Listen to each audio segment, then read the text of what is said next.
right, let's talk about Detroit Lions versus Seattle Seahawks. Sunday. Okay. She think you leave tickets Sunday. Yeah. Another 4 o'clock game is 4:25 to be exact. So in the late window, talk about it for a minute, man. I ain't missed the Lions prediction video in a minute, so I think it might have been a couple years, but try to get these in. But shout out Detroit Lions prediction playlist, Detroit Lions talk playlist, both of those. Appreciate you girls and guys for tapping in. So here we have it. Seahawks, I think, are eliminated from playoffs. I could be wrong. We are been eliminated for the playoffs. We have yet to win a road game this year. We 0-7-1. Both our wins came at home. They 2-5 at home. So 3 of their wins came on the road. So that's irregular for the Seattle Seahawks. They usually dominate at home. Russell Wilson missed a few games. I don't know. I forget how many games he missed, but he missed some games with that thumb injury this year.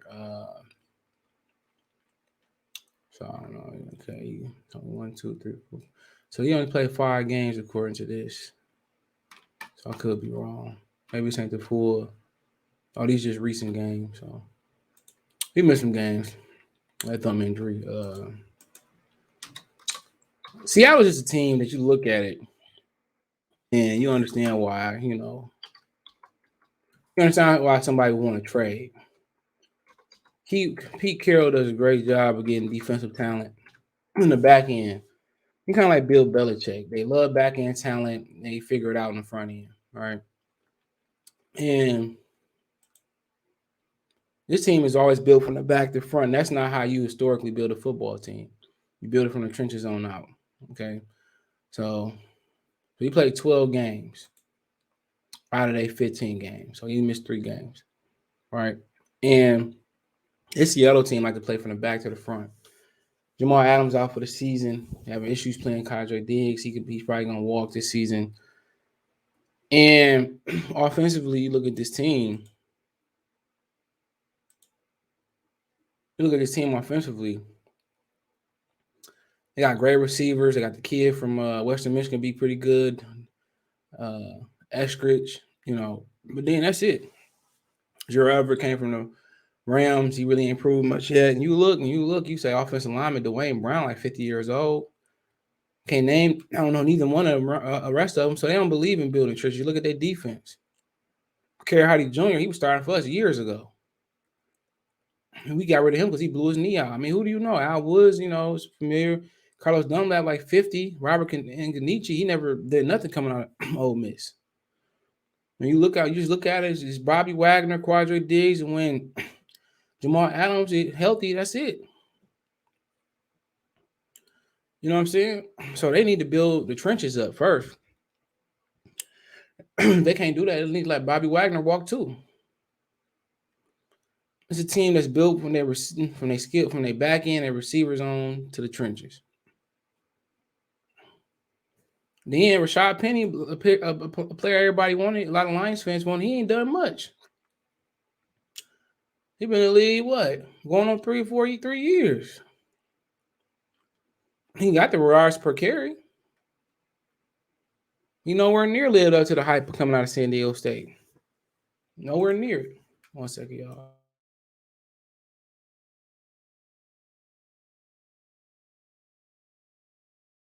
Didn't live up to it, excuse me. So they have not done a great job within drafting talent. Then they don't spend no money in free agency neither. So, like I said before, Seattle is just fortunate that they found Russell Wilson. And it's fortunate they found DK Metcalf. They got Tyler Lockett. Talent-wise, the only thing that separates us from them is the quarterback position, their receivers, and their safety. Other than that, man, we might be better. Obviously, got a better offensive line, got a better tight end, got a better front seven outside of Bobby Wagner.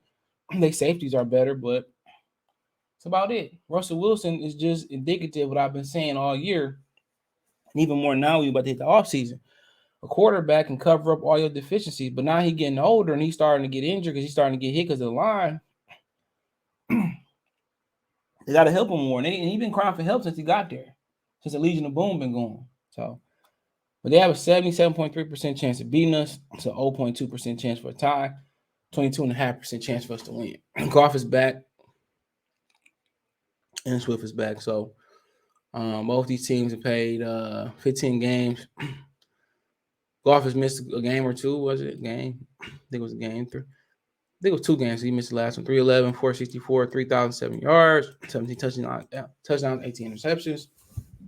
With Seattle, Russell Wilson, 224, 345, 2,639 yards, 18 touchdowns, 5 interceptions. He missed 3 games. I think Goff missed 2. Look, DeAndre Swift, 140, 555 yards, will play Sunday for TDs. Alex Carter, whatever his name, 8 Collins, excuse me, 108 touches, 411, 2 TDs. So per carry, he's way more effective, but it's deceiving.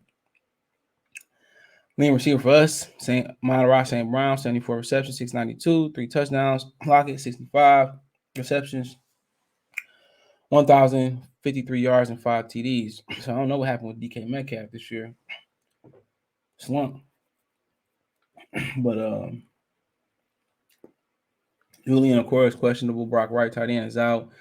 Josh Woods, injured reserve. DeAndre Swift's questionable, like he's going to play. Jared Goff, questionable, like he's going to play. And for them, LeShuan, Austin, cornerback out. Jay Collier out. John Renegade, questionable. So, I mean, it's an interesting game. It's a meaningless game. I think Seattle's eliminated from the playoffs. I could be wrong. If they're not, they're playing for something. If they ain't playing for nothing, I would shut down Russell Wilson, let him heal. But he could be asking for a trade. Last year, he asked for a trade, then he reneged on it. So it's going to be interesting. It's going to be real interesting to see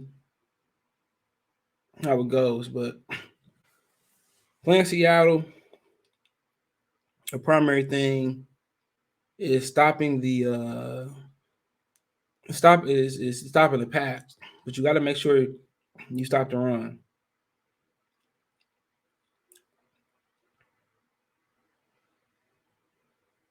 So if you allow Seattle to get the run game going, that's just going to open the pass game. But they're not a run first. They're not a run first team. So if they can run, it opens the offense is limitless. Anything can and will happen. So they start doing trick plays, they start doing flea flickers, they start doing play action. All down the field. One thing about Seattle, you got to be a discipline in the back end. And it will expose you in those seams. So Seattle like to go deep. You know what I'm saying? So you gotta be disciplined. Don't bottom the run. They're not an explosive run team, but you gotta defend the deep half of the field. Once you take away the deep shit and make Russell go underneath and run the ball, they average. They're an average football team. So that's pretty much how you play them. Don't let that run get going. Take away the over the top stuff. It's easier this year than most years. That's it. Really, it's Lockett is the guy. I don't know what happened to DK Metcalf this season, but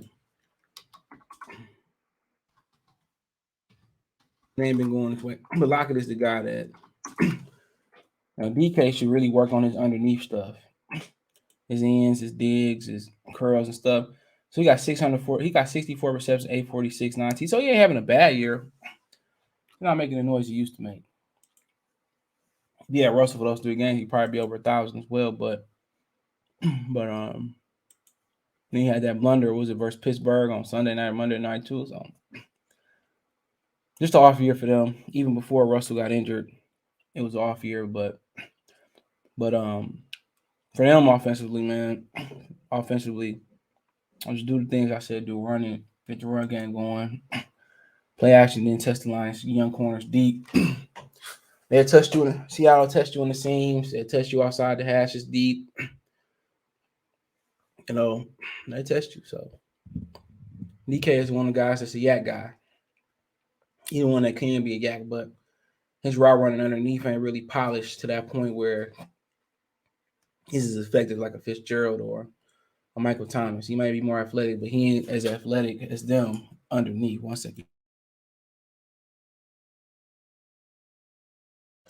He is not as polished in his route running as those guys is. But once he polished up underneath and he be able to run those drags and crosses and ends and comebacks and curls and, and corners the way he need to run it, he continue to focus on the football, he'd probably be the best receiver in the league once that happened. But yeah, that's the offense. Just do what opposite I said defensively for them. Stop Detroit run, make Goff beat you. Let's see what the weather looking like in Seattle. It's always raining.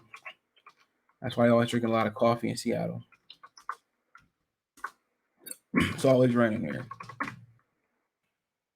So actually Sunday it's gonna be 42 degrees. It's getting kitty cold there. It's gonna rain. So 14-mile-per-hour wind. So the running game is gonna be imperative. Whoever run the ball, they deal with the weather good up there too. They play in it. So, but defensively for them, stop the run, make Jared Goff beat you. For us, it's really stop. If it's gonna rain, stop the run game. Get the proper footing, take away the deep half, and get after Russell Wilson.